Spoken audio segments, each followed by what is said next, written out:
Alô, alô. Olá, turma, bom dia, tudo bem? Como vocês estão? Bom dia, professor. Tudo certo e tu? Tudo jóia. Tudo certo, professor. Bom dia, tudo bem? Bom dia. Deixa eu ajeitar minha câmera aqui que deu errado.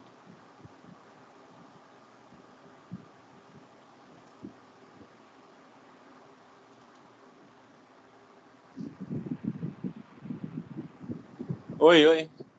Só a Jéssica não está me ouvindo? Vocês me ouvem? Alô? Sim, professor. Jóia. Tá jóia, Jéssica. Muito bem, turma. Hoje nós vamos falar do Estado. E na semana que vem a gente vai falar sobre o Estado brasileiro e processo legislativo, encerrando o conteúdo estrito de direito, de introdução ao direito. Bom dia, Sofia. Sem problema, Jéssica. Bom que você está ouvindo.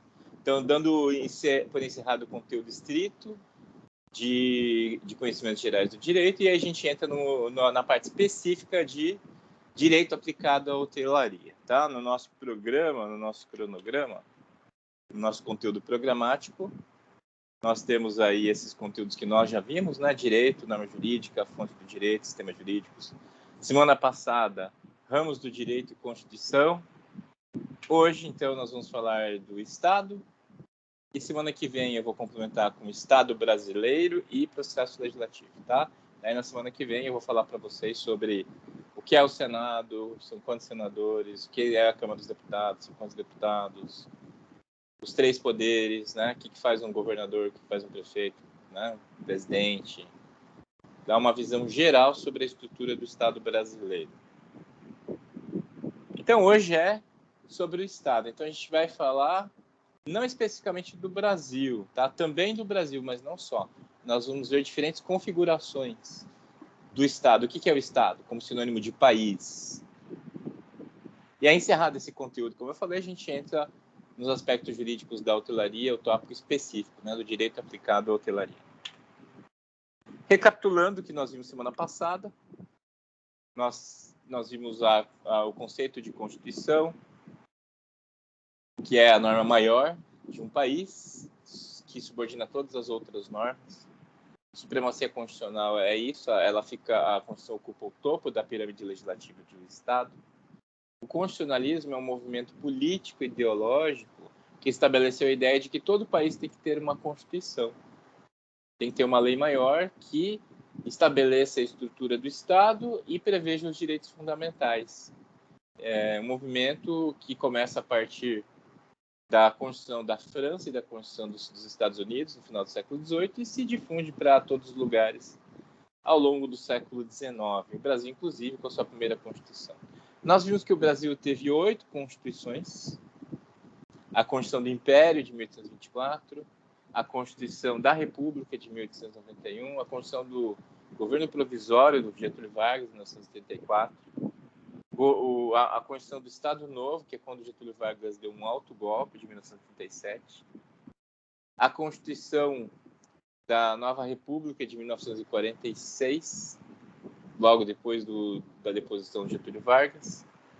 Aí, depois do golpe militar, a primeira Constituição do Governo Militar, de 67, e a segunda Constituição do Governo Militar, de 1969, e a atual Constituição, no contexto da redemocratização pós-ditadura militar, que é a Constituição Federal de 88.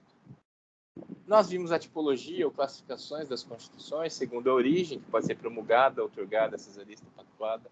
A de 88 a gente viu que é outorgada. Ela pode ser escrita ou costumeira, e a de 88 é escrita. Pelo modo de elaboração, ela pode ser dogmática ou histórica. A de 88 é dogmática, mas tem elementos históricos. Pela alterabilidade, ou seja, a possibilidade de mudança do seu texto, ela pode ser imutável, rígida, superrígida, flexível, semi-rígida ou fixa. E a Constituição de 88 costuma ser classificada como Constituição rígida. E pelo conteúdo ideológico, a Constituição pode ser liberal ou social, a de 88. Mistura os dois, mas ela está mais para social do que liberal. Então, isso é um resumo do que nós vimos na semana passada. Então, entramos agora no tópico de hoje, que vai se espraiar no da semana que vem. Né? Eu vou falar de modo geral sobre o Estado, e na semana que vem a gente vai falar de modo específico sobre o Estado brasileiro. O que é o Estado? O Estado é o país. O nome Estado foi dado por Maquiavel. Ele usava a expressão stato. Né? Stato. E isso acabou dando origem ao termo técnico Estado, que a gente usa como sinônimo de país. Estado e nação não são sinônimos. A imprensa usa, né, como se fossem sinônimos. Na imprensa esportiva também. Ontem, por exemplo, teve o jogo do Brasil com o Paraguai. E aí os narradores falam o Estado, esse país, essa nação, né? Mas não são sinônimos. Por exemplo, vamos pegar o caso dos coreanos. Os coreanos, sejam coreanos do norte ou do sul, eles formam uma única nação. Por quê? Porque eles têm uma mesma língua, uma cultura, uma história comum. Eles têm um idioma que tem uma escrita própria, um alfabeto próprio. Aspectos étnicos, culturais, históricos, dizem que os coreanos formam uma única nação. Mas essa única nação está dividida em dois estados, a Coreia do Norte e a Coreia do Sul. São dois países. Então, nação e Estado não são a mesma coisa. E uma definição que se tem de Estado é que o Estado é a nação politicamente organizada. É uma definição que vale muito bem para o contexto europeu, para certos países europeus, como, por exemplo, a França, Portugal. Então, onde está a nação francesa, está o Estado francês. Isso funciona muito bem. Né? Agora, nós temos estados plurinacionais, por exemplo, a Espanha, que é um país vizinho da França. A Espanha não tem uma nação só, tem várias nações. Tem os bascos dentro da Espanha, tem os catalães, tem os galegos, que têm culturas muito próprias, idiomas próprios. Etnicamente não há uma distinção grande entre catalães e os demais espanhóis. Mas culturalmente sim, idiomaticamente. Né? Então tudo depende da nação que a gente está olhando, contexto social. Tá? Em algumas nações a religião é importante, por exemplo, os tibetanos. Você tibetano é importante ser do budismo tibetano. É importante também a etnia, a língua, né? Mas a religião é central para eles. Para os catalães a religião não é tão central, não é um fator importante. Pois bem, essa definição Estado é nação politicamente organizada, ela funciona para alguns países europeus, por exemplo, a França. Né? Primeiro, ao redor da nação francesa teria surgido o Estado francês. Ao redor da nação portuguesa teria nascido o Estado português. Mas não funciona bem para todos. Por exemplo, na América Latina, primeiro o Estado é constituído e depois é que se vai procurar construir uma nação. É o que aconteceu no Brasil. Primeiro se formou o Estado brasileiro a partir da independência, a Constituição e tudo mais. Depois é que se foram buscar fatores de coesão para fazer com que os brasileiros sejamos realmente uma nação. Tem o idioma, sim, português, que é um fator coesivo muito forte. Agora, além disso, aí já começa a não ser tão forte assim. Né? São fatores... Há uma diversidade muito grande no Brasil. Por isso é problemático falar que exista uma nação brasileira. Existe um Estado brasileiro, desde a independência. A nação brasileira é problemático falar. Então, essa definição é uma definição limitada. Tá?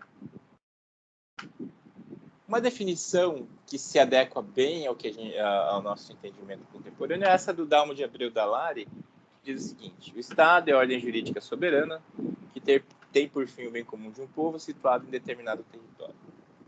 Essa é uma definição interessante porque traz vários elementos objetivos que a gente pode observar para ver se existe mesmo um Estado ali. Uma ordem jurídica, se existe legislação soberana, se tem soberania, a gente já vai falar o que é soberania. Busca-se o bem comum, ou seja, uma finalidade. Fala-se de povo, fala-se de território, né? Tem que ter território, tem que ter povo. É um conceito que traz vários elementos que caracterizam o Estado, que a gente chama de elementos constitutivos. Elementos constitutivos do Estado. E a gente vai aprofundar isso nos próximos slides.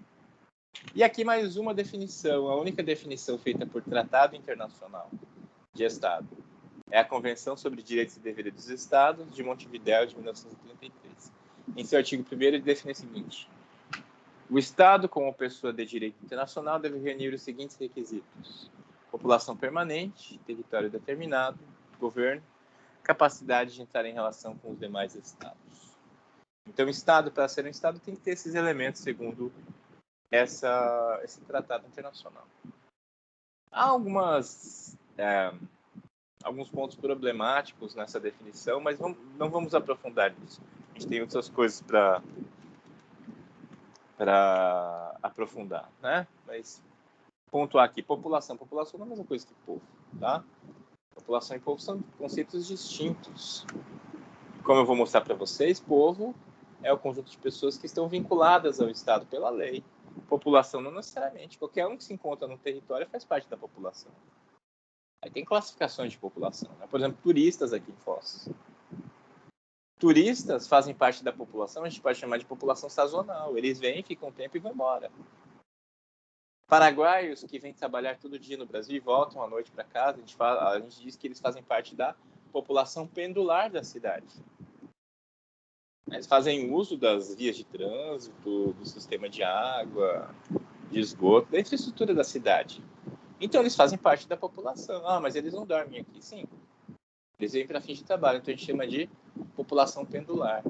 Vem e volta, é como um pêndulo. Né? É assim nas cidades satélites de Brasília. As pessoas dormem nas cidades satélites e trabalham em Brasília, voltam para casa no fim do dia.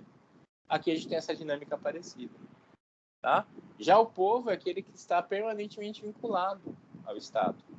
Por exemplo, eu sou brasileiro, eu estou vinculado ao Brasil. Eu posso morar do outro lado da fronteira, posso morar na Europa.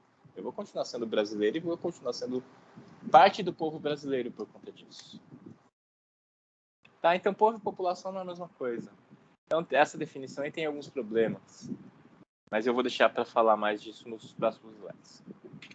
Então, considerando aquela definição do Dalmo de Abreu Dallari, nós podemos considerar que um Estado é um Estado se tem certos elementos constitutivos. Que elementos constitutivos são esses? Daquela definição dele, nós podemos dizer que são território, povo, soberania, e alguns autores, como o próprio Dallari, colocam a finalidade como um elemento constitutivo. Então, o Estado, para ser um Estado, tem que ter território, tem que ter povo, tem que ter soberania, tem que ter finalidade.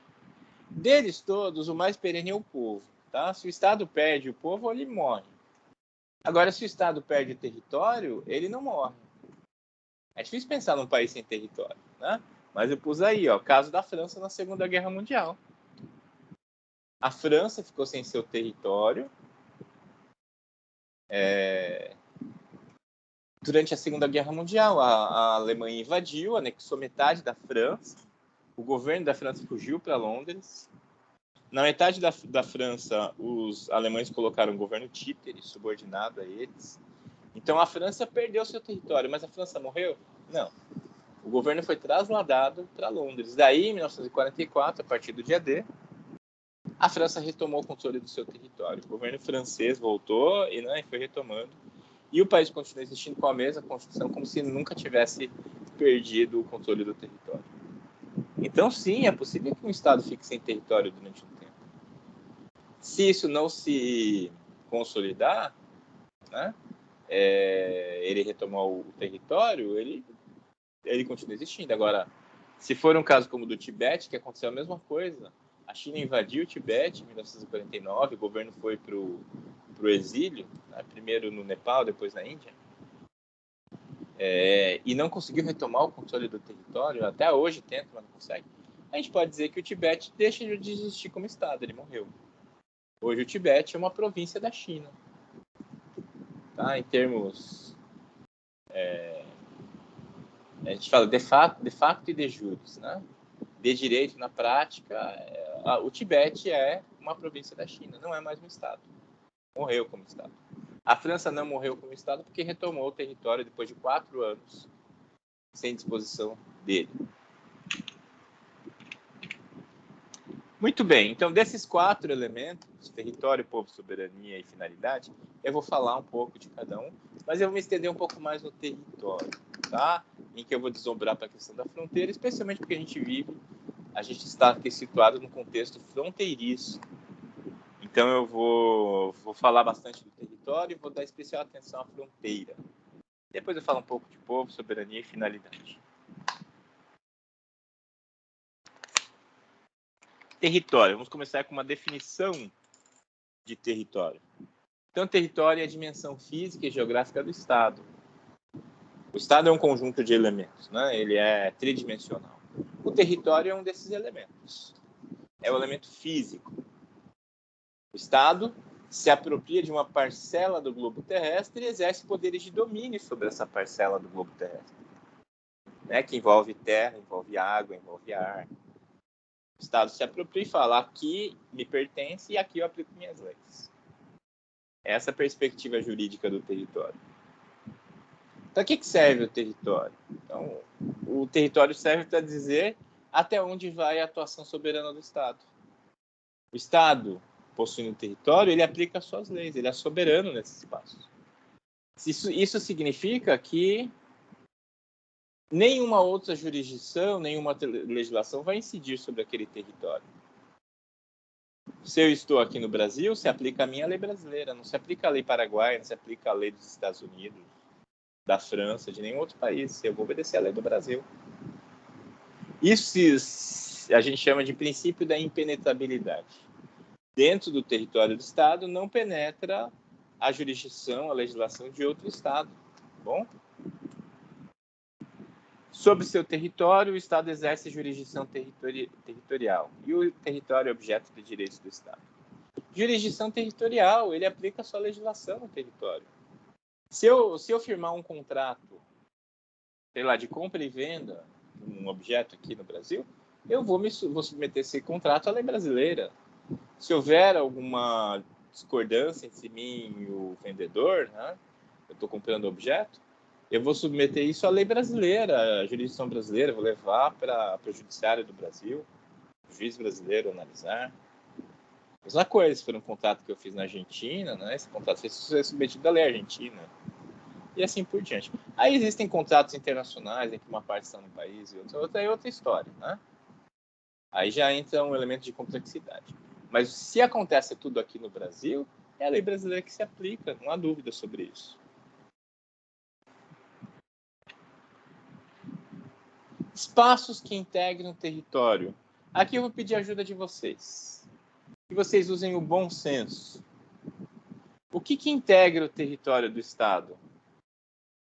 Quais são os aspectos físicos que conformam o território de um Estado? O que vocês acham? Podem usar o bom senso. O que integra o território de um Estado, turma? Capital e interior? Ninguém tem nem ideia? E a população? O Rodrigo está falando? Eu não estou ouvindo, Rodrigo. Peraí. Seria a capital e o interior, professor? Opa! Capital. Eu diria o seguinte, isso é uma forma de divisão administrativa, né? O que é capital, o que é interior, o que é litoral. É uma divisão administrativa de algo que compõe isso. O que é esse algo, Rodrigo? A população? População é outro elemento constitutivo. Então a gente vai ver que o território é uma coisa, a população é outra, a soberania é outra. Estamos falando do território. O que caracteriza o território? Eu vou dar o primeiro. O solo. O solo compõe o território. Onde nós pisamos, né? Onde estão assentados os edifícios, a parte mais externa da crosta terrestre. Esse é o solo. O solo compõe. Oi, pode falar, Rodrigo. Uma demarcação de área? Então, nessa demarcação de área que termina nas fronteiras, está o nosso solo. O solo faz parte do território do Estado. Onde nós pisamos, para ser bem sucinto. Então, vou colocar aqui, ó, solo. O que mais? O que mais integra o território do Estado?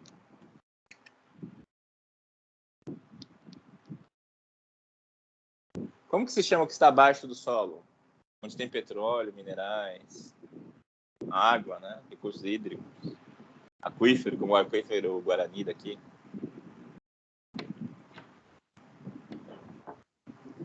Ô, pai. Opa, eu não sou seu filho, mas pode falar. Não. É que tô na mesma casa aqui. Abre a É. porta. Seria o lençol freático, o subsolo. Subsolo. É isso aí, Jéssica. É o subsolo. O subsolo. Eu coloquei na tela sem querer as águas interiores, os rios, né? Os rios, lagos. Também Os portos, então, também? os portos formam as águas interiores. O que mais? O que mais integra o território do Estado? Espaço aéreo, então? O espaço aéreo, Jéssica, justamente. Como você me definiria o espaço aéreo, Jéssica? O que é o espaço aéreo?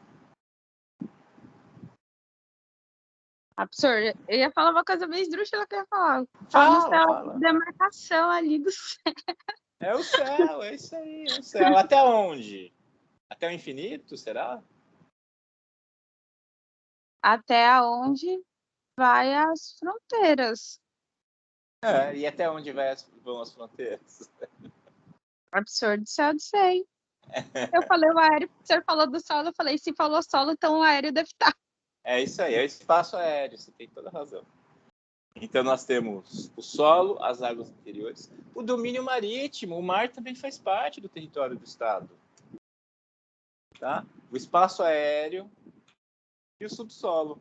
Subsolo. Esses são os elementos do subsolo.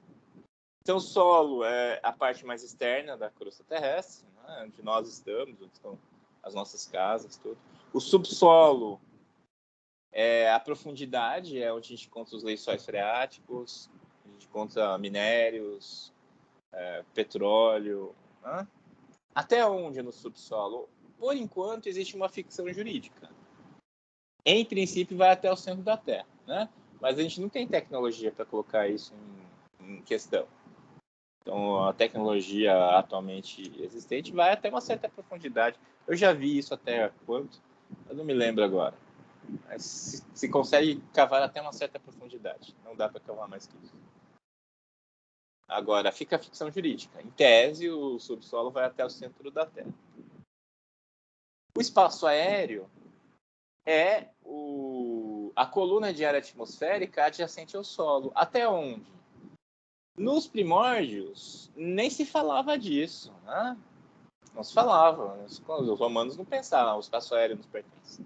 Começou-se a se preocupar com o espaço aéreo quando se inventou primeiro o balão e depois a aeronave. Né? Balão no século XVIII, o avião no século XX.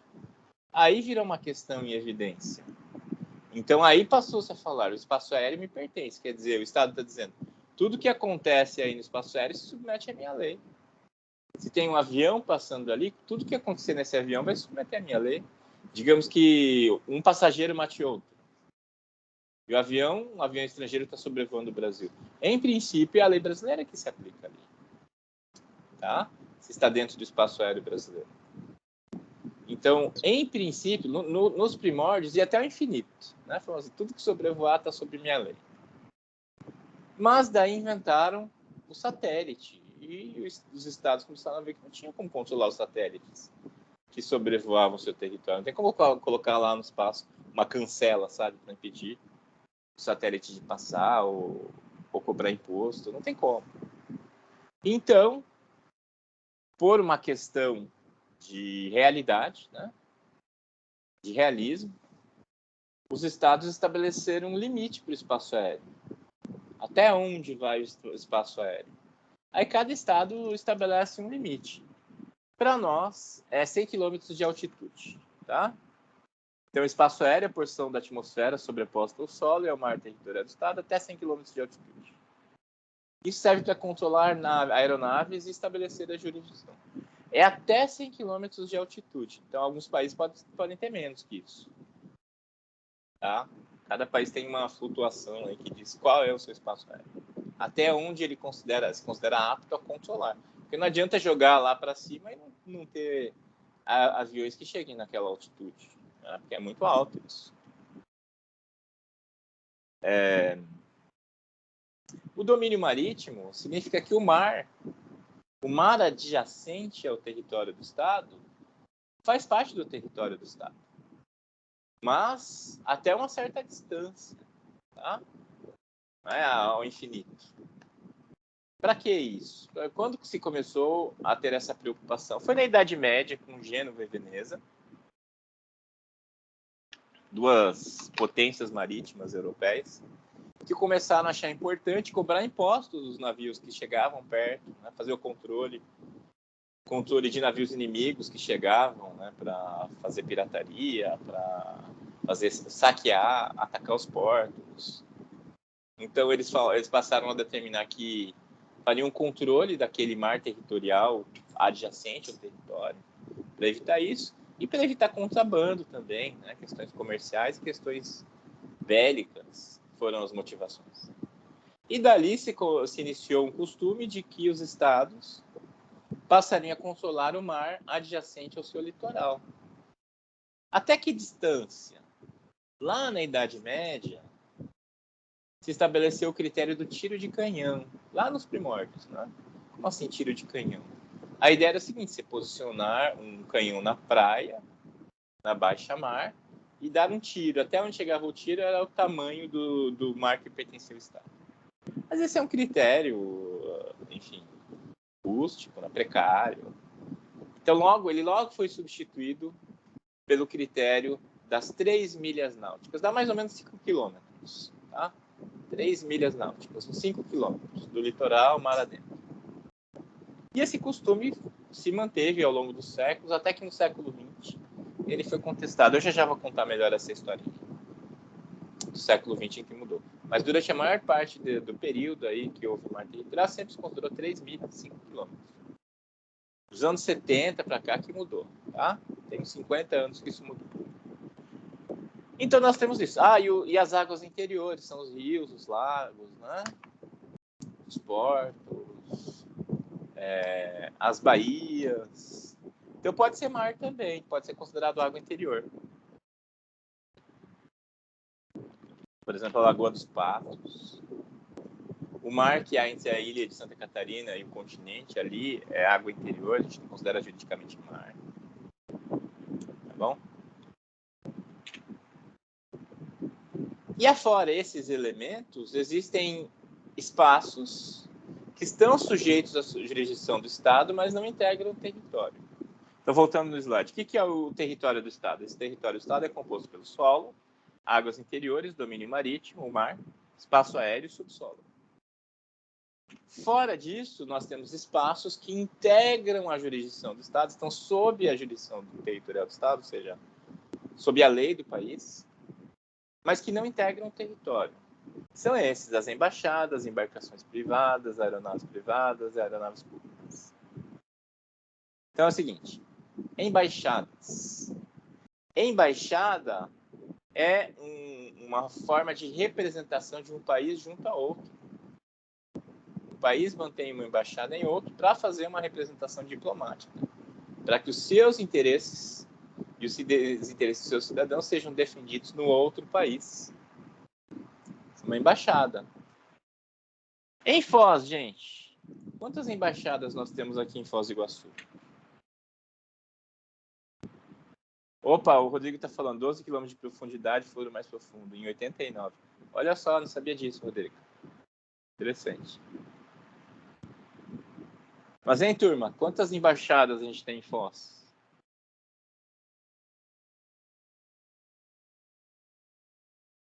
Pode chutar. Tem 2, tem 3, 4, 10. Quem dá mais? Quem dá menos? Eu dou 2 embaixadas. O Nicolas, Argentina e Paraguai. 2 embaixadas, Argentina e Paraguai. Bem fundamental. Vamos lá, alguém dá mais algum número? Uma 6? Uma 6.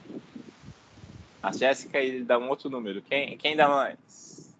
Quem dá menos? Muito bem, turma. Então, temos 2 chutes aí, 2 e 6. Sabem quantas embaixadas nós temos em Foz? 0. Nenhuma. Por que será?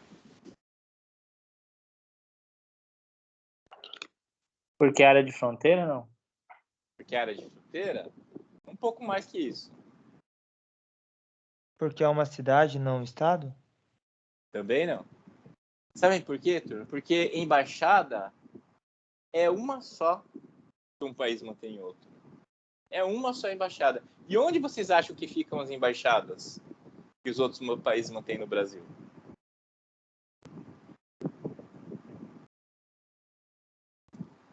Eu Elas sei ficam... que é dos Estados Unidos e Brasília. Onde? Em Brasília. Onde fica dos Estados Unidos, Nicolas? É em Brasília. Brasília. É isso aí. E é de todos os países, a embaixada de qualquer país que tem embaixada no Brasil, fica em Brasília. Todas. E é uma só, tá? Por quê? O que faz a embaixada? A embaixada cuida de assuntos políticos, diplomáticos, questões de interesse do Estado. Portanto, é uma só. Tá? Os Estados Unidos têm uma embaixada que fica em Brasília. A Argentina tem uma embaixada que fica em Brasília. O Paraguai tem uma embaixada que fica em Brasília. E aqui em Foz, o que nós temos, já que nós não temos nenhuma embaixada?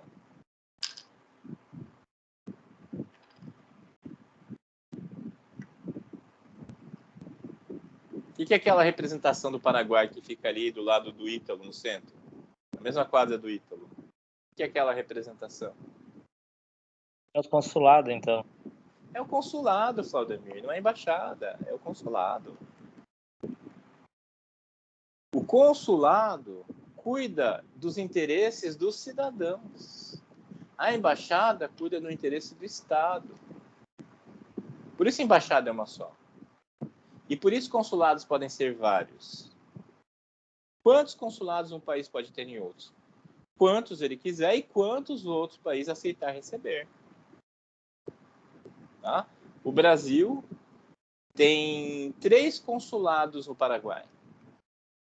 Tá? Um consulado que fica junto à embaixada em Assunção, outro consulado que fica aqui em Cidade Leste, e um que fica, se não me engano, em Pedro Juan Cavalheiro, que é um escritório de representação. Os Estados Unidos, eu perdi a conta já, mas os Estados Unidos têm uns 8 consulados no Brasil. Eu sei que recentemente abriu o consulado em Porto Alegre, em Belo Horizonte, já tinha no Rio de Janeiro, já tinha em São Paulo. Os Estados Unidos têm vários consulados no Brasil. Aqui em Foz, eu não sei dizer o número preciso de consulados, mas temos vários consulados aqui. Nós temos o consulado do Paraguai, que é enorme, fica ali no centro, como eu falei, do lado do Ítalo. Tem um consulado da Argentina, que eu não sei dizer onde fica, mas fica ali para cima do antigo Banestado. Tem o consulado da França, tem o consulado de Honduras. Eu nem sei por que Honduras mantém consulado aqui em Foz, mas tem. E fica num hotel, né? Eles alugam um quarto de hotel que foi transformado em escritório. A última vez que eu fui era uma consuleza, né? Então ficava a consuleza e sua secretária, era um escritório dentro de um hotel.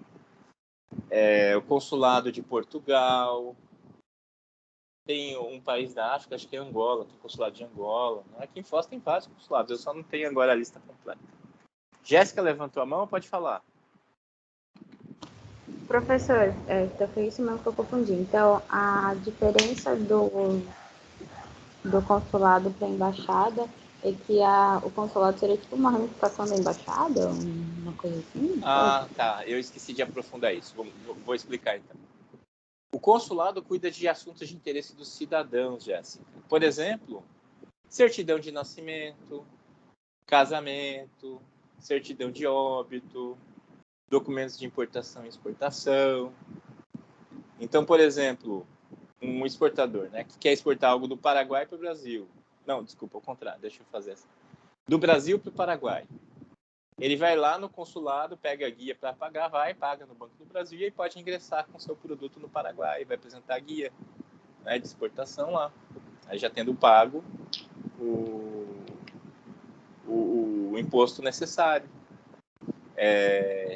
Digamos que uma família, um paraguaio vive aqui no Brasil, aqui em Foz. Aí ele vem a óbito. A família quer a certidão de óbito, vai no consulado, né, solicitar a certidão de óbito. ou pedir passaporte, né? Então, você vive na Espanha, você perdeu seu passaporte, você vai procurar o consulado do Brasil na Espanha para conseguir seu passaporte. Você não vai na embaixada, você vai no consulado. Assim, muitas embaixadas têm um escritório consular, tá? Isso muita gente confunde. Quem tem vivência com isso, tá? Mas professor, eu tirei meu passaporte na embaixada. Sim, porque a embaixada tem um escritório consular, tá? Então, o consulado, Jéssica e demais colegas, cuida de assuntos de interesse dos cidadãos. A embaixada cuida de interesses do Estado, é para contato governo a governo. Quando o governo dos Estados Unidos quer desenrolar alguma coisa com o governo brasileiro, vai fazer isso via embaixada. Tá? Ou vai contatar o embaixador do Brasil lá nos Estados Unidos, ou então vai falar para o embaixador dos Estados Unidos em Brasília e entrar em contato com o governo brasileiro. É assim que funciona, né? Vai ter uma visita, aí vira um chefe de Estado de outro país. A embaixada desse país vai preparar a visita em contato com o governo brasileiro aqui. Tá bom, gente? Tá clara a diferença de embaixada e consulado?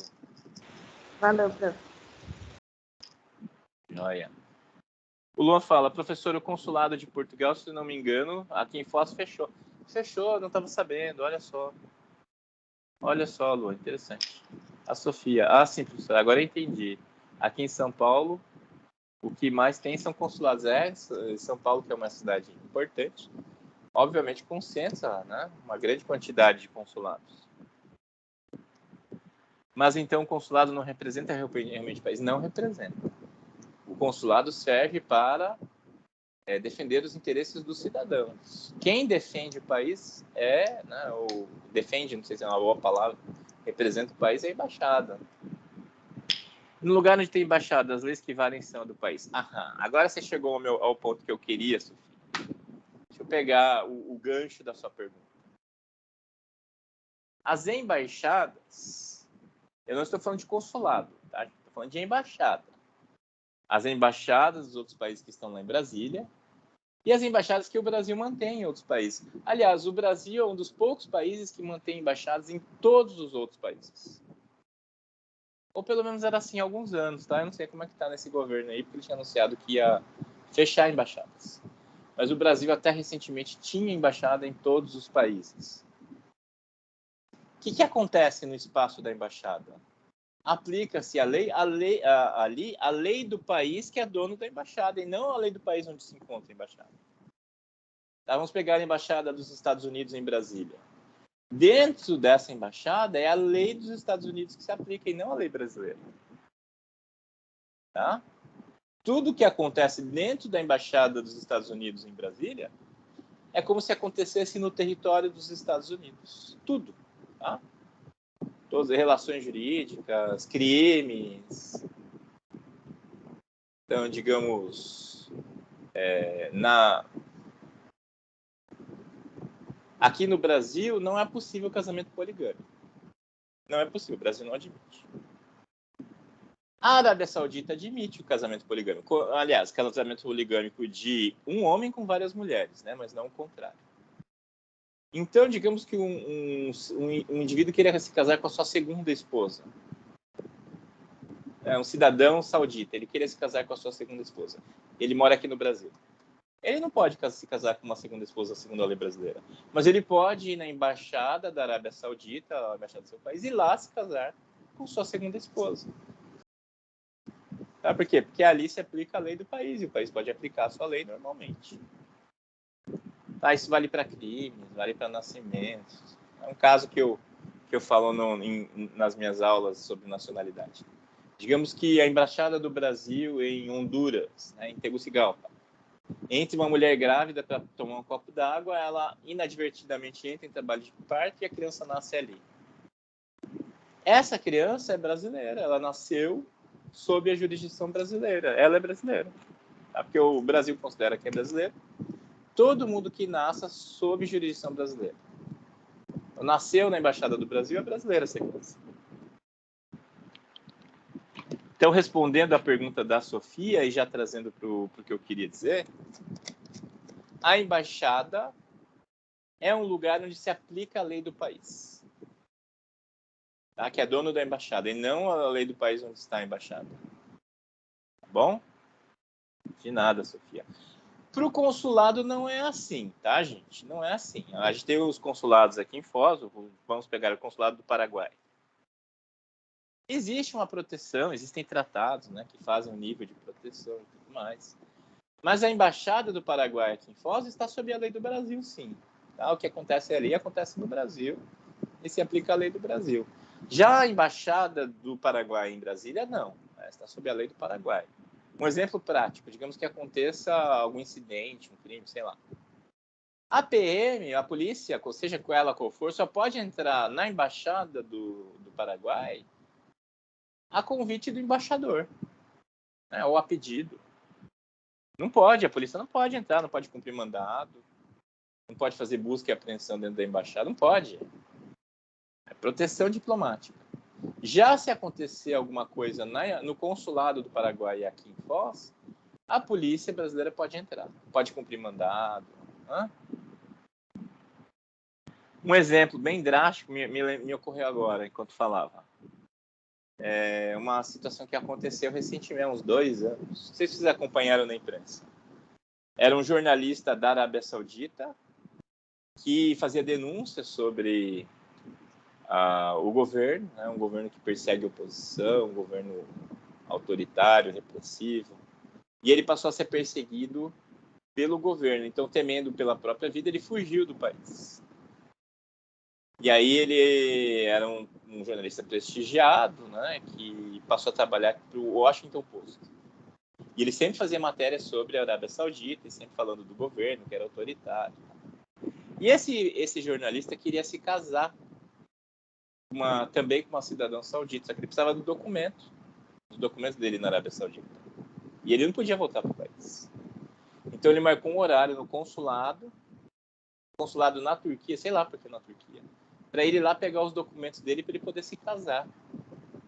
E no dia e hora marcados, ele foi ao consulado e lá ele foi detido, foi torturado, morreu sob tortura e o corpo dele foi, como é que fala? Desmantelado e deram fim às partes do corpo, jogaram numa floresta. Né? E todos esses eram agentes do governo da Arábia Saudita que tinham chegado naquela madrugada, no voo fretado, foram lá e foram embora no mesmo dia. Quando se deu pelo desaparecimento, a noiva dele denunciou, porque ficou horas esperando no carro ele voltar e ele não voltava, né? Quando a polícia foi investigar, a Arábia Saudita negou que ele tivesse ido. Primeiro negou que tivesse ido ao consulado, que não, tal. Depois admitiu, mas que ele tinha saído com vida, mostrou vídeos, né, de uma pessoa saindo de lá com as roupas dele e tal. Aí o judiciário da Turquia determinou que fosse feito uma investigação dentro do consulado da Arábia Saudita, busca e apreensão. E encontraram indícios, indícios de sangue, de resto, encontraram até uma gravação da tortura que fizeram no cara. Aí o governo da Arábia Saudita mudou de discurso, falou que os agentes agiram por conta própria, não sei o quê, né? E foi tudo a mando do príncipe. Eles até ligaram no meio da tortura, sessão de tortura, para o príncipe. Tá tudo registrado, né? Tô contando essa história que saiu na imprensa. Vocês ouviram falar dessa história? Ela bombou bastante aí, né? Teve muita repercussão. Ninguém ouviu falar dessa história? Eu estou usando essa história para ilustrar para vocês que é possível cumprir mandado dentro do consulado. Como esse crime aconteceu dentro do consulado da Arábia Saudita, a polícia da Turquia pôde entrar. Se tivesse acontecido dentro da embaixada, a Turquia não podia fazer nada. Então esse é o ponto com relação às embaixadas. Embarcações, vamos falar de embarcações privadas. Tá? Embarcações que pertencem a empresas, a indivíduos, não ao Estado. Embarcações privadas, navios. Suponhamos um navio italiano no meio do oceano. Navio italiano no meio do oceano. Aconteça um crime lá. Qual é a lei que vai se aplicar? Como o navio é italiano, é a lei da Itália. Ah, mas foi um brasileiro que matou outro. É a lei brasileira? Não, é a lei italiana. Por quê? Porque está numa embarcação italiana. Como que a gente sabe que é uma embarcação italiana? Por conta do pavilhão, a bandeira que fica no navio. Todo navio tem que ter uma bandeira, tá?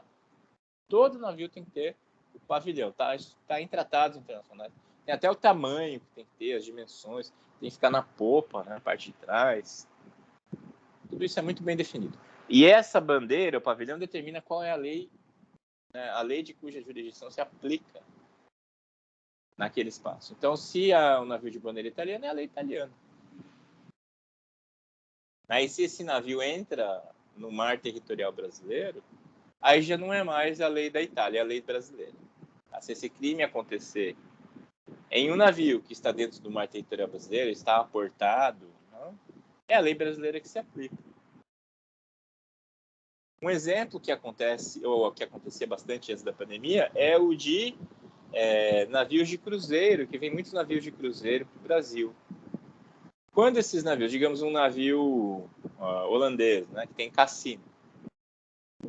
No Brasil, a atividade de cassino é proibida. Como é que fica nesses navios de cruzeiro que tem cassino? Quando o navio ingressa nas águas brasileiras, eles têm que fechar o cassino, lacrar, passar até fita, assim, né?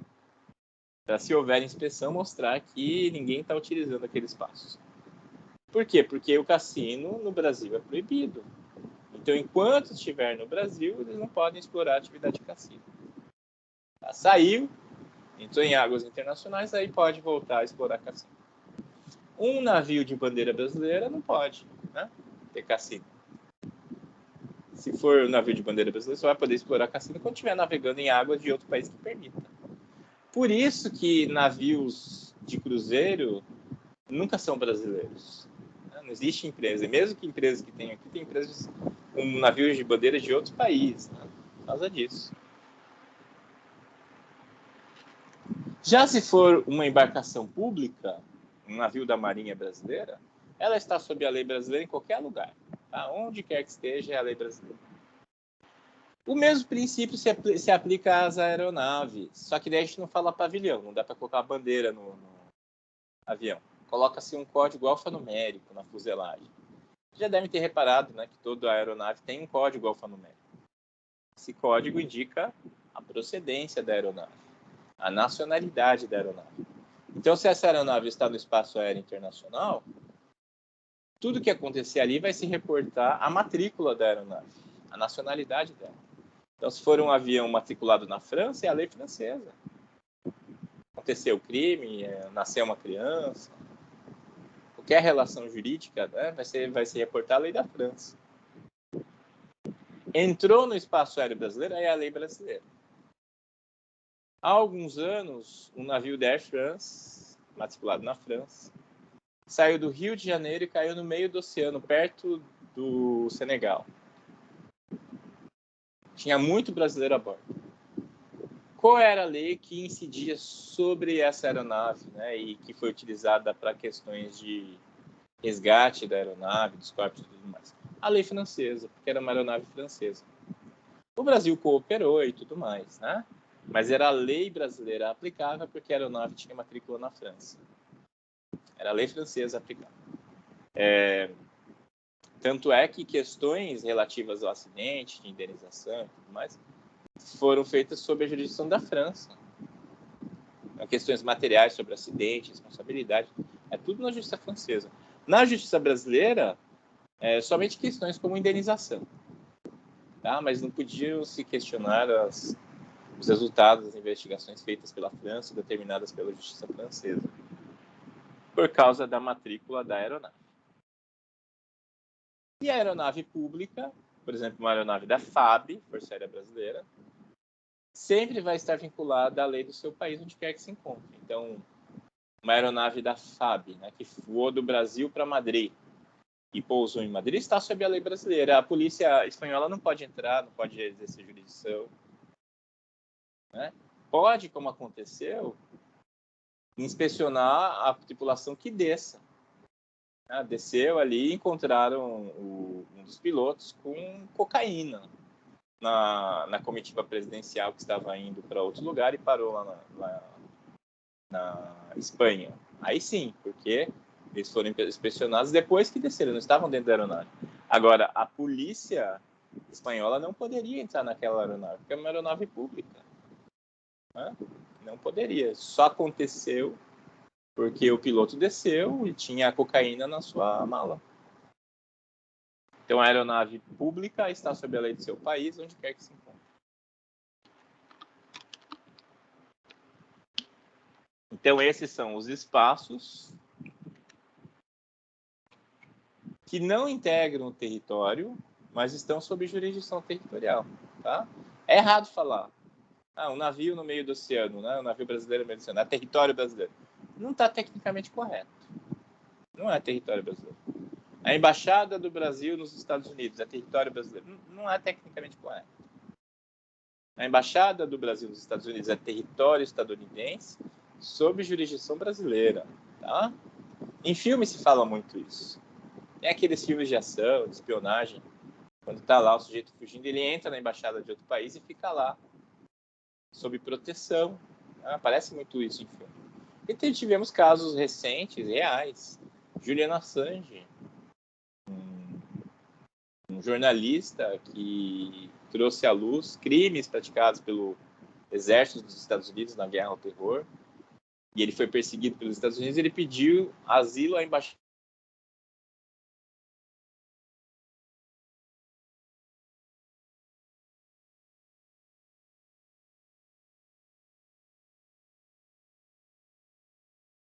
Professor, tá mudo.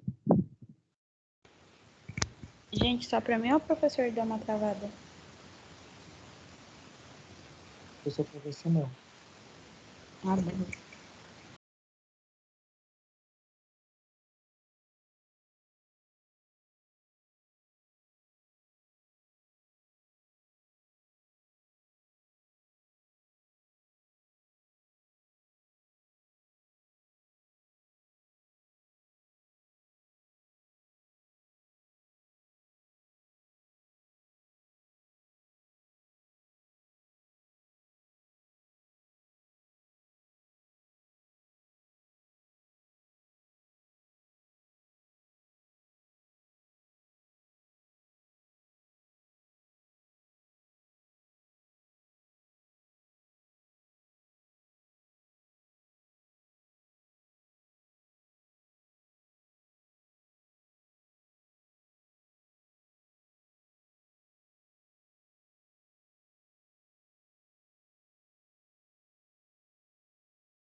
Oi, voltei.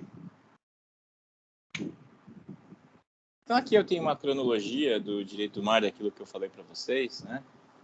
De até quanto vai o mar territorial do estado. No começo eram 3 milhas. Aí depois, ao longo do século XX, os países começaram a estender unilateralmente de 3 para 40, para 100. O Brasil estendeu para 200 milhas em 1970. Tá? Em 1982 veio um tratado que estabeleceu as regras sobre o tamanho do mar territorial dos estados.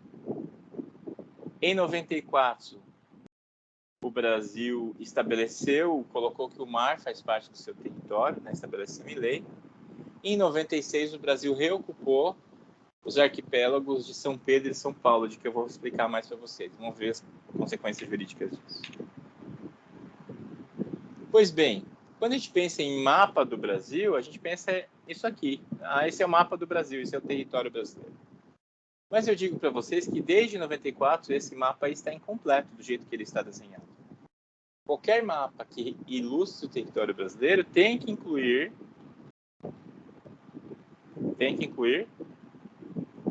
o domínio marítimo.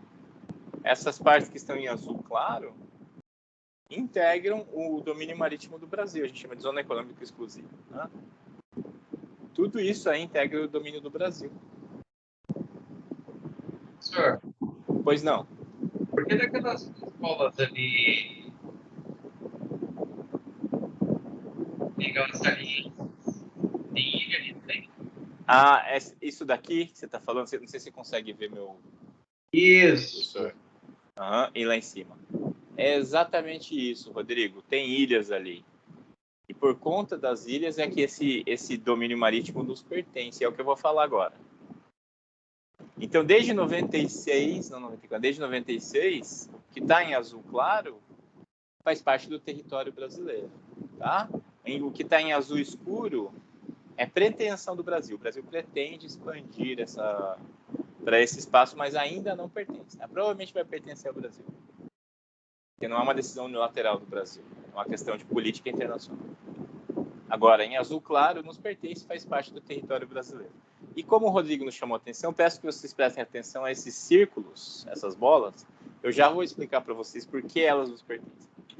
Aqui está um mapa mundi que mostra o domínio marítimo dos países. Vejam que os países têm ali a posse do mar adjacente ao seu litoral. O litoral do Brasil é grande.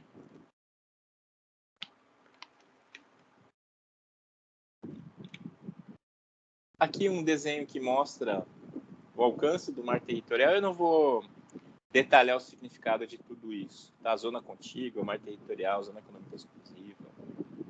Apenas saber para vocês que existe, tá? uma diferenciação, não é tudo igual. Até 200 milhas tem diferentes níveis, diferentes formas de entender o domínio que o país exerce sobre esse espaço. Aqui outro mapa do Brasil, incluindo o domínio marítimo, né?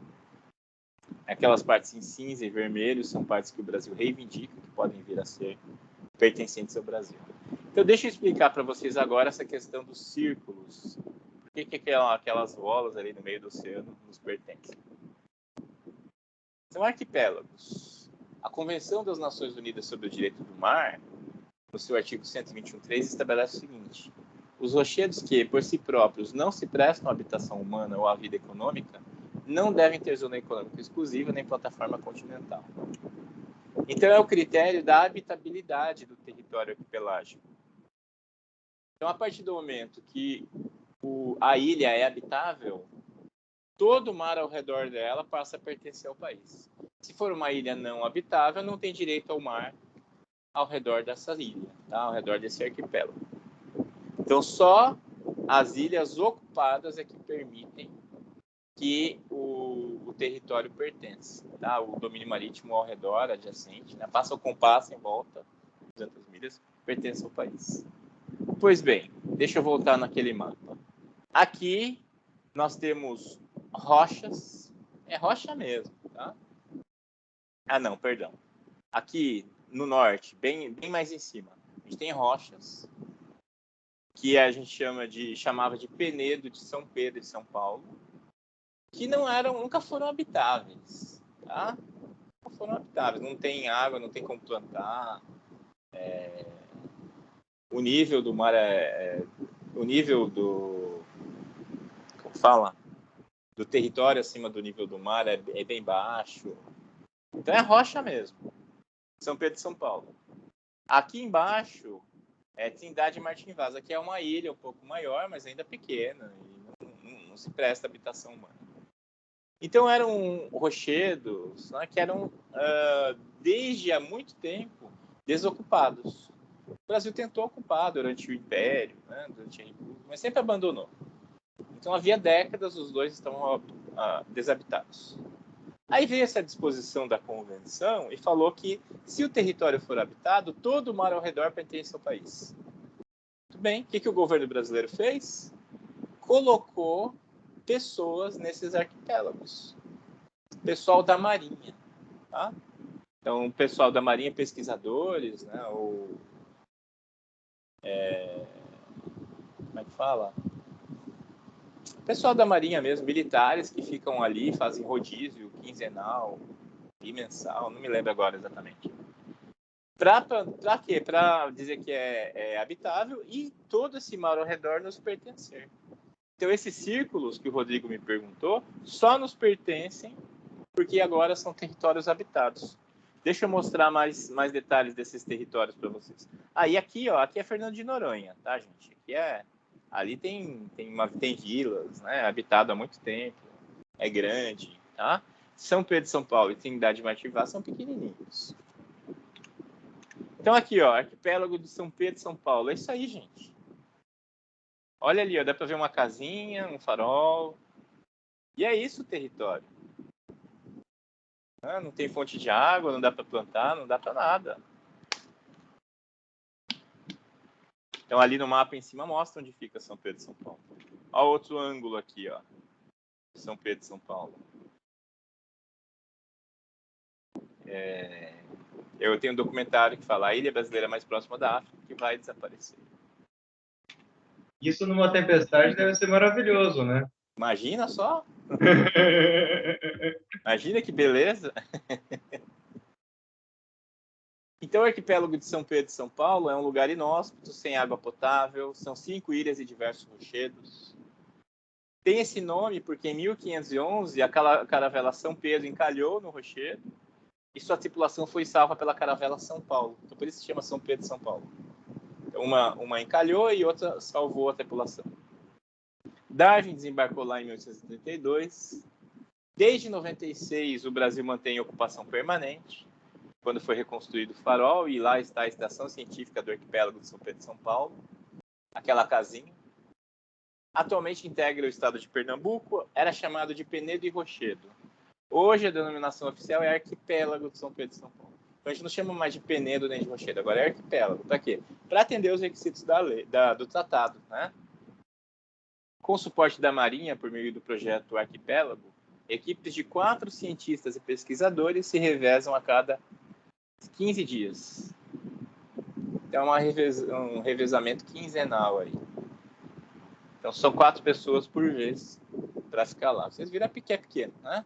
Então, eu diria assim, é um custo baixo, muito baixo que o governo brasileiro tem para manter aquele território, aquele espaço marítimo imenso, como pertencente ao Brasil. Olha o outro, Trindade Martim Vaz. Aí já é uma ilha, né? Não é um rochedo. É realmente uma ilha. Mas ainda assim pequena para dar suporte de vida às pessoas. Fica lá, vocês podem ver no mapa a flechinha, né? Fica aqui. As ilhas foram descobertas em 1501. Estiveram sob ocupação britânica entre 1890 e 1896. Quando Portugal fez mediação e conseguiu que as ilhas fossem devolvidas ao Brasil. E hoje integram o estado do Espírito Santo. Lá está o posto oceanográfico da ilha de Trindade, que é mantida pela Marinha desde 1957, mas não tinha ocupação permanente, só de 96 para cá, que é a ocupação permanente. Lá ficam 32 homens da Marinha, que se revezam a cada bimestre. É o ponto extremo leste do Brasil e local habitado mais remoto do país. É formado por 2 ilhas principais e diversos rochedos. E lá espécies exóticas, como cabras e porcos, que foram erradicadas, né? Então, era comum nas navegações do passado, quando chegava-se a uma ilha desconhecida, deixar porcos, deixar cabras, né? Para que servissem de alimento para quem chegasse lá depois. Plantassem, né? Coco e tudo mais. Aí, recentemente, foram erradicadas essas espécies exóticas que atrapalhavam a fauna local. Muito bem, então agora eu vou falar de fronteira, que é um tópico que tem seu interesse pela nossa condição fronteiriça aqui. Então, o que é a fronteira? A palavra fronteira vem do termo frontière, que vem de frente, fronte. Aquilo que está de frente para o inimigo, tá? Então, é aquele pelotão que está num forte de frente para o diferente, frente para o inimigo. Então, é a praça fronteira. E aí vem o termo fronteira, que está de frente para. Hoje a definição é que a fronteira é a parte extrema de uma região, de uma área, é a parte limítrofe de um estado em relação ao outro, é a linha divisória entre territórios ou países, divisa, limite. Tá? Mas essa definição ela está um pouco defasada. Vejam essa manchete aqui. Leilão diário de dólares poderá salvar a fronteira. Essas definições não definem, não entram nessa ideia. Hoje a gente entende fronteira como um espaço. Tá? Um espaço. A gente vive na fronteira, quer dizer que a gente vive na linha divisória entre o Brasil e o Paraguai, entre o Brasil e a Argentina. A gente vive na área contígua ao país vizinho. Tá? Isso é a fronteira. Para que serve a fronteira? no sentido jurídico. Demarcar os limites territoriais entre os dois estados, determinar a área territorial precisa de um determinado estado, dando coesão e unidade à sua base física. Espera aí, deixa eu olhar a hora, para eu não me perder. Ok. Delimitar o alcance da jurisdição territorial, quer dizer, o Estado exerce sua jurisdição, aplica sua lei até as fronteiras. Dali para frente, não. Estabelecer os contornos geográficos da soberania. Por exemplo, a Ponte da Amizade. Se um crime é realizado no meio da Ponte da Amizade, né? Um crime é realizado sobre a Ponte da Amizade, qual é a lei aplicável? A lei do Brasil, a lei do Paraguai, as duas? Um misto das duas? Pode falar. O d'água delimita a fronteira exata, não é? Exato, tem uma divisória no meio, né, Rodrigo? É divisória, então metade da ponte é do Brasil, metade da ponte é do Paraguai. Se o crime aconteceu no lado brasileiro, é lei brasileira. Se o crime aconteceu no lado do Paraguai, é lei paraguaia. E quem vai jurisdicionalizar, ou seja, vai atuar ali, é a polícia respectiva de cada país. Inclusive a ilha, né, professor? Ela foi dividida, não. Ela foi do Brasil, tá com essa maior do lado do Paraguai. Ih, Rodrigo, tá cortando. Fala de novo. Vamos ver se a gente entende agora. A Ilha das Cobras, ali na meio do rio, ela foi dividida por d'água também, não? E o d'água passa mais do lado do Paraguai, então essa ilha, consequentemente, ela é brasileira. Eu já estive errado. Ainda cortou, eu não entendi muito bem. Aquela ilha, como se chama? Aquela ilha do lado da Ponte da Amizade, Rodrigo, você está falando? Isso. O nome dela não é Ilha das Cobras. Talvez seja um apelido. Tá? O nome dela é Ilha de Acaraí, tá? Eu conheci como Ilha das Cobras. Eu acho que é apelido. Eu já tinha ouvido. Ela se chama Ilha de Acaraí porque ela fica bem de frente ao rio Acaraí, né, que está do lado do Paraguai ali. Essa ilha, Rodrigo, eu tenho uma imagem dela aqui, deixa eu colocar. Aí, ó. Estão vendo? Ó, a direita Brasil, a esquerda Paraguai, o rio Paraná ali, a linha divisória. Eu não entendi se você falou que essa ilha pertence ao Brasil ou ao Paraguai, Rodrigo. Fala só isso, por favor. Ela é pertencente ao Brasil. Ela é pertencente ao Brasil. Esse mapa aí, eu fiz um print do Google Maps, mostra que ela é pertencente ao Brasil. Realmente. Ela pertence ao Brasil. Aí eu vou perguntar para vocês, por que ela pertence ao Brasil e não ao Paraguai?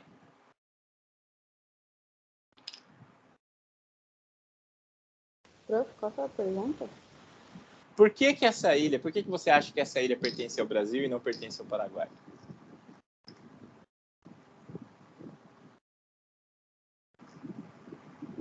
Essa ilha que o Rodrigo tava falando? É que eu não vi bem o que o Rodrigo falou. Pra mim Também cortou. não. Quem mais falou? Foi o Nicolas que falou? Repete, Nicolas. Por causa da guerra que aconteceu. Por causa da guerra? É. O Rodrigo, por ter mais fluxo de água no lado paraguaio? Nenhum desses fatores, turma. É pelo... a gente chama de Talveg. Talveg é o leito de profundidade do rio. Então, o rio, ele tem uma parte mais profunda, que é a rocha. Né? E o Brasil e o Paraguai, quando fizeram um tratado de fronteiras, eles estabeleceram que a fronteira entre os dois países ia passar pelo Rio Paraná, e o Rio Paraná seria dividido pelo critério do Talveg. Bom, vejam só, gente, tem um rio que faz a fronteira. Nós temos várias perspectivas, né? O rio pertence a só um dos países. Isso já aconteceu no passado, mas não acontece mais. O Brasil fez isso com o Uruguai, por exemplo. O rio Jaguarão pertencia só ao Brasil. A Lagoa Mirim e a Lagoa dos Patos pertenciam só ao Brasil, não pertenciam ao Uruguai. O Uruguai não tinha nem direito à água. Aí depois, em 1911, o Brasil reviu o tratado e dividiu, tá?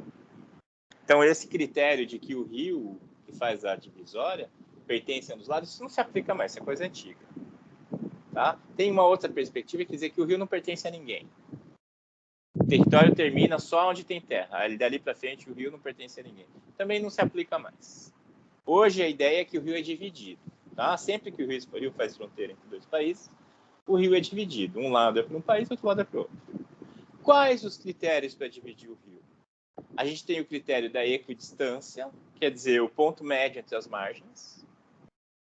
Tem o critério das linhas artificiais, os países traçam uma linha, isso vale mais para lago, tá? Por exemplo, Lago de Itaipu, Lago Titicaca. Aí são feitas coordenadas geográficas. Ou o critério que a gente usa aqui, que é o Talveg, que é o leito de profundidade, o ponto mais profundo do rio. E foi o que o Brasil e o Paraguai estabeleceram, o Talveg, o ponto de profundidade. Então foram feitas, como é que fala? Medições para ver onde corria o Talveg, porque o Talveg não é bem no meio, às vezes ele está mais para cá, às vezes ele está mais para lá, né? Então foi feita uma comissão mista que foi medindo a profundidade do rio e foi traçando onde que o rio passava, o meio do rio passava. Quando chegou aí na ilha de Acaraí, eles fizeram a medição. Qual é o lado mais profundo? O lado mais profundo é entre a ilha e o Brasil ou entre a ilha e o Paraguai? O lado mais profundo é entre a ilha e o Paraguai.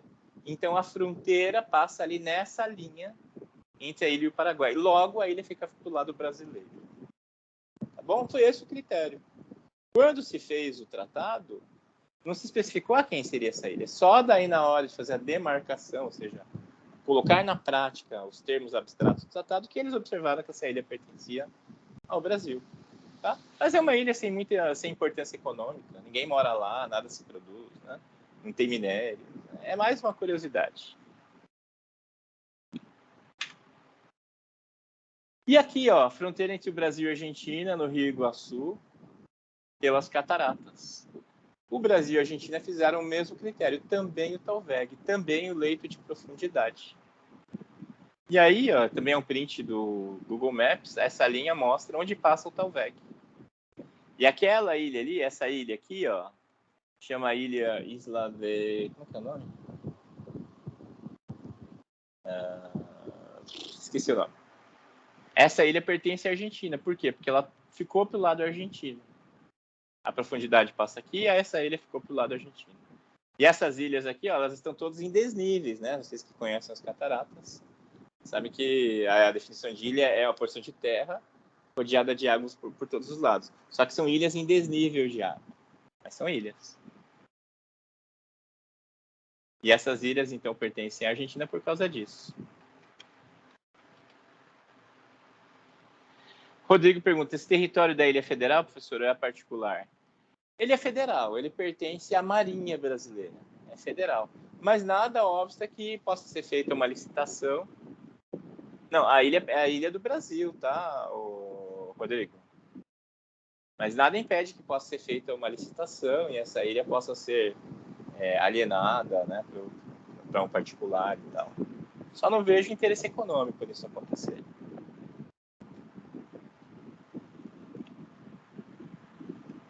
Sim, digo que está na fronteira do... Ah, tá, é isso aí. É brasileira junto à fronteira com o Paraguai, exato.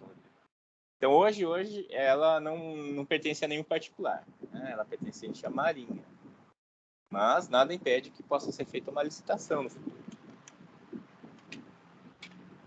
Aqui, outro ponto da fronteira, esse bem curioso, né, entre o Brasil e a Bolívia. Nesse rio, que é o Rio Madeira. Entre o Brasil e a Bolívia, a fronteira pelo Rio Madeira foi estabelecida pela equidistância, quer dizer, o ponto médio entre as margens. Isso aqui não está exato, né? Mas assim, é o ponto médio entre as margens. Não é o Talveg, como entre o Brasil e o Paraguai e o Brasil e a Argentina. Entre o Brasil e a Bolívia é o ponto médio. E é fácil, esse é um critério fácil. E você bate o olho e você sabe mais ou menos onde é o meio do rio. Aí você procura navegar só do lado do seu país, você não vai para o outro lado. Né? Esse tem a facilidade. Normalmente se usa Talveg para os rios navegáveis e a equidistância para os rios não navegáveis ou com navegação com calado de baixo porte, né? Com navios, com embarcações pequenas, não navios. E aí, essa ilha, as ilhas desse rio foram determinadas, a posse delas foi determinada no tratado. Então, o tratado entre o Brasil e a Bolívia fala assim: a fronteira pelo Rio Madeira passará pelo ponto médio, o critério de equidistância.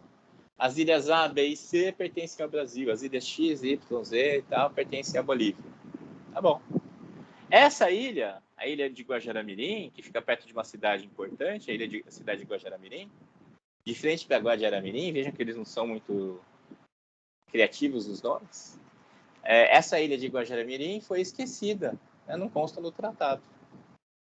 O Brasil considera que pertence ao Brasil. E a Bolívia passou a reivindicar essa ilha. Não, essa ilha pertence à Bolívia. Então é uma questão indefinida. Tá? Não está determinado a quem pertence. Outro ponto assim é essa ilha que o Uruguai reivindica e o Brasil também. E também tem uma questão derivada do tratado. Tá? O Rio Quaraí aí pertencia ao Brasil. Aí o Brasil e o Uruguai dividiram o Rio Quaraí. E o tratado fala assim: todas as ilhas do Rio Quaraí pertencem ao Brasil. Ok. E o Brasil considerava essa ilha, chamada de Ilha Brasileira, vejam que é um nome interessante. O Brasil considerava que ele pertencia, mas há alguns anos o Uruguai começou a reivindicar a ilha, dizendo que não é uma ilha do Rio Quaraí, é uma ilha do Rio Uruguai. E, portanto, não é regrada por aquele tratado. Então, essa ilha que hoje pertence ao Brasil tem sido reivindicada pelo Uruguai. Esse território aí também, chamado Rincão de Artigas, que é significativo, ele também está sendo reivindicado pelo Uruguai. Ali a gente tem dá para ver melhor o Rincão de Artigas, é uma área grande, significativa. Aqui, já que a gente estava falando de ilhas, né? Agora ilhas oceânicas, ilhas marítimas. A China, não sei se vocês ouviram falar, a China está reivindicando várias ilhas que estão próximas de outros países. As ilhas Spratly e as ilhas Paracelso. A China, que está aqui, está reivindicando essas ilhas que estão próximas das Filipinas, da Indonésia, do Vietnã. Né? A China diz que essas ilhas lhe pertencem. Está criando todo um contexto ali de conflito, animosidade entre os países. Inclusive, a China está construindo ilhas. Aí a gente vê a construção de ilhas. Só que eles são espertos, eles não usam aço nem concreto, eles apenas bombeiam areia do fundo do oceano e jogam em cima de corais, de rochedos. E vão construindo ilhas assim, olha só o tamanho disso.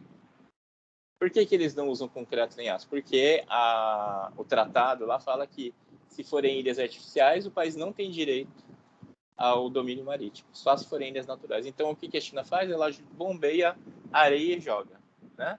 Terra do fundo do oceano e joga em cima de rochedos, de ilhas menores, e vai construindo coisas grandes. Já tem lá hotéis funcionando e tal.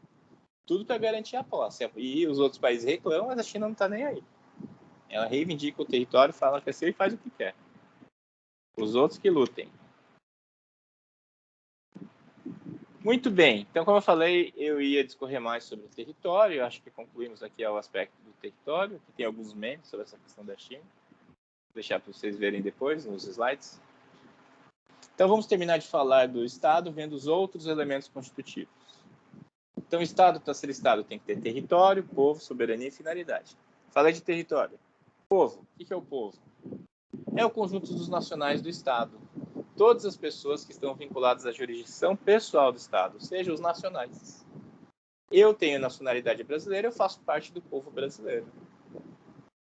Um cidadão estrangeiro que vive aqui em Foz não pertence ao povo brasileiro, porque não tem a nacionalidade brasileira.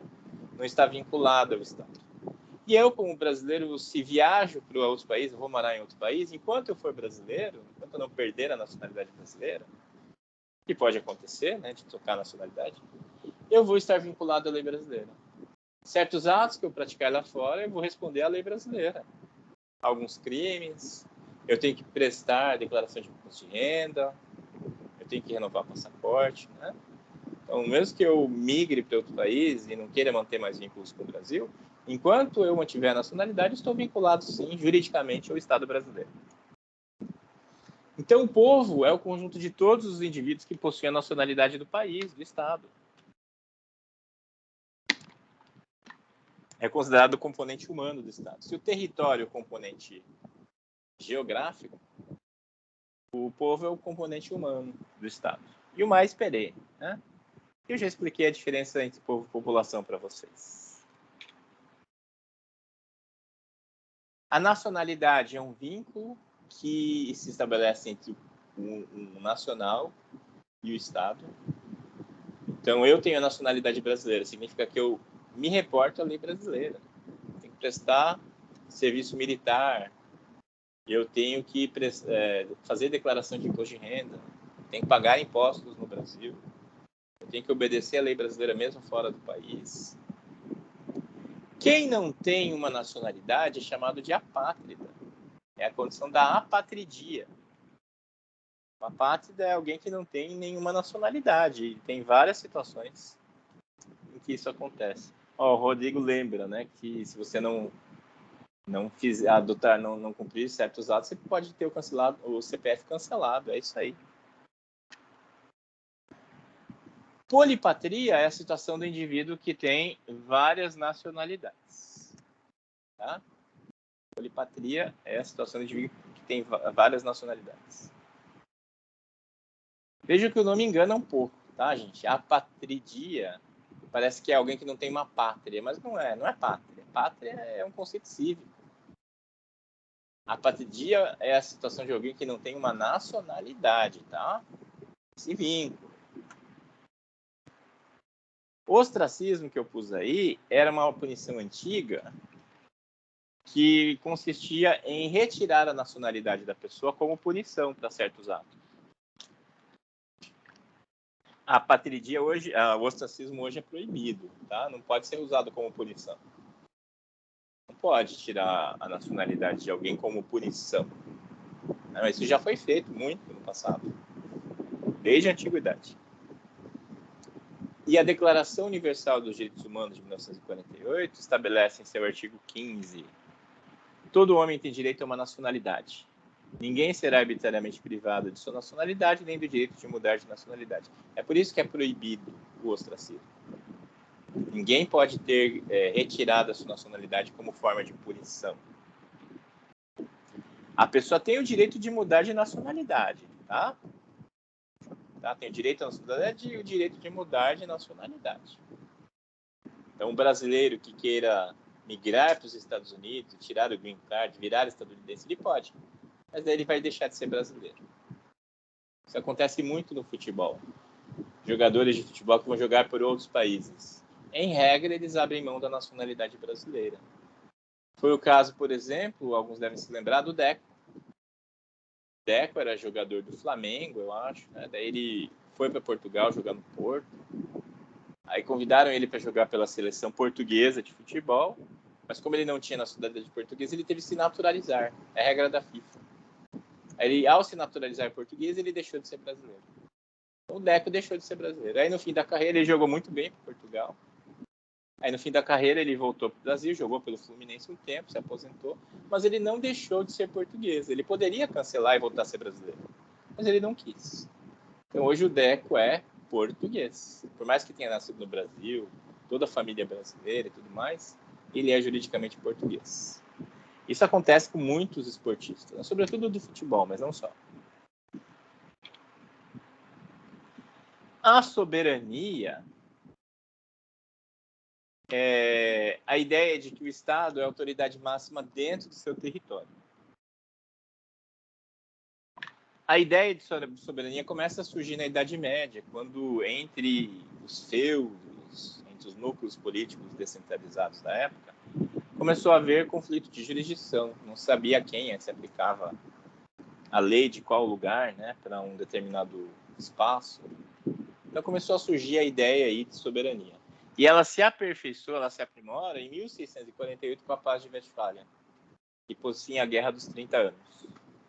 Então terminou a Guerra dos 30 Anos, foi feito esse tratado, chamado Paz de Westfália, em que o imperador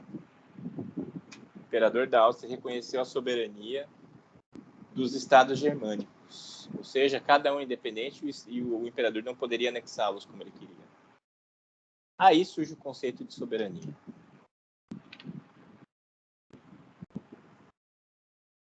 Segundo Jean Bodin, um teórico francês, a soberania é o poder absoluto de uma república. E ele estabelece alguns critérios, né? Ele diz que a soberania é una, ou seja, ela é única, não divide o espaço com outra, é indivisível porque não pode ser repartida, é inalienável porque não pode ser cedida por ninguém, é imprescritível porque não existe um tempo para ser exercida. Hoje a gente pode entender a soberania como sendo um atributo do Estado que garante que ele seja a autoridade máxima dentro do seu território. A partir do momento que é soberano, o Estado é a autoridade máxima no seu território. Não se submete a nenhuma vontade externa a si próprio. É ele quem manda. Então, se aqui nós estamos no território brasileiro, a autoridade máxima é o Estado brasileiro. Ninguém manda mais que o Brasil aqui. Não é a ONU, não é o governo do Paraná, não é o prefeito, é o Estado brasileiro como um todo. Não é o Mercosul, é o Estado que manda. Isso decorre da soberania. E o último critério, finalidade, né? Território, povo, soberania e finalidade. A finalidade significa que o fim do Estado é garantir o bem comum do seu povo. É para isso que existe o Estado. Não é para outra coisa, não é para cobrar impostos. Não é para manter o status quo. O Estado existe para prover os meios adequados para que todos os seus cidadãos possam desenvolver a plenitude de suas capacidades sociais e políticas. Então, é dever do Estado proporcionar condições de vida social que favoreçam o desenvolvimento integral da pessoa humana. Isso é a finalidade, né? Para isso que serve o Estado. E é isso, eu acho que com isso encerra. Não, a gente tem outras perspectivas. Montesquieu. Segundo Montesquieu, se o Estado não atende a finalidade, ele pode ser dissolvido. E a gente pode encerrar por aqui. Então, meus caros, como o Rodrigo disse, temos que avisar isso aos políticos, para que serve o Estado. É isso aí, Rodrigo. É isso aí, é para isso que serve essa disciplina, essa aula.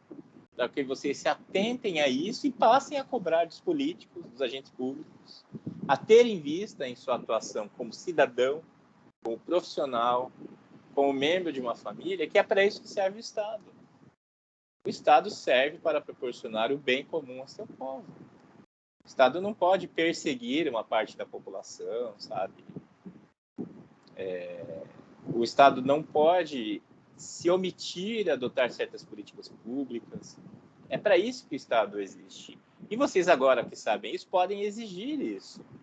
Como cidadãos, como agentes econômicos, como empresários, como dono da sua força produtiva, né? Como membro de uma família, membro da sociedade. Vocês podem exigir isso, é para isso que existe o Estado.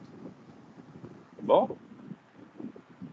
Então é isso. O Estado, para ser um Estado, um país, ele tem que ter esses elementos constitutivos: território, povo, soberania e finalidade. Na semana que vem, a gente vai estudar o Estado brasileiro, encerrando assim essa primeira parte da nossa disciplina, falando de aspectos gerais do direito. E lá na semana que vem, então, eu vou explicar para vocês, de maneira bem sucinta, a tripartição de poderes: poder executivo, legislativo e judiciário. O poder executivo em 3 níveis, né? O que faz o presidente, o prefeito, o governador e o prefeito. O poder legislativo, que legisla, que cria as leis. Vamos falar de deputados e senadores, deputados estaduais, vereadores. Vamos falar de juízes, que representam o poder judiciário, a estrutura do judiciário. É muito conteúdo para pouca aula, tá? Mas a gente tenta sintetizar para dar uma visão ampla. E aí, na aula seguinte, a gente entra nos aspectos específicos de hotelaria, tá? Direito aplicado à hotelaria. Show de bola, professor? É isso aí, Rodrigo. Que bom. Alguma dúvida? Questionamento? Algo que não ficou claro? Se não, vamos à chamada.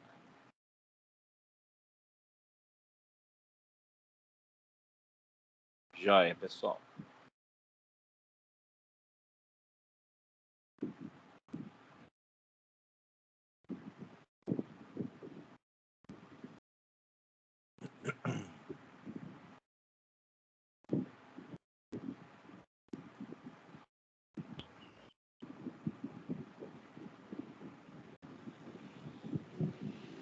Edson.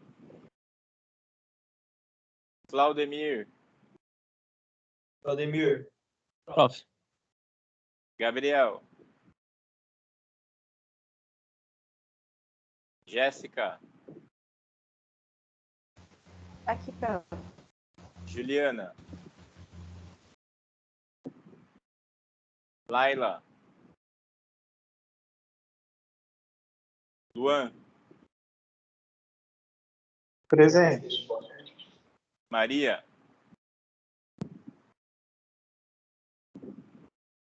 Matheus.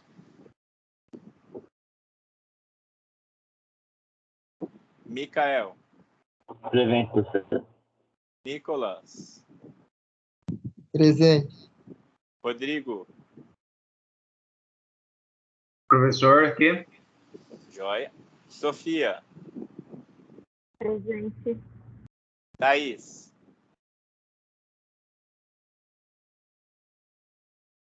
Alguém respondeu no chat? Deixa eu ver, acho que não. É isso então, meus caros. Obrigado.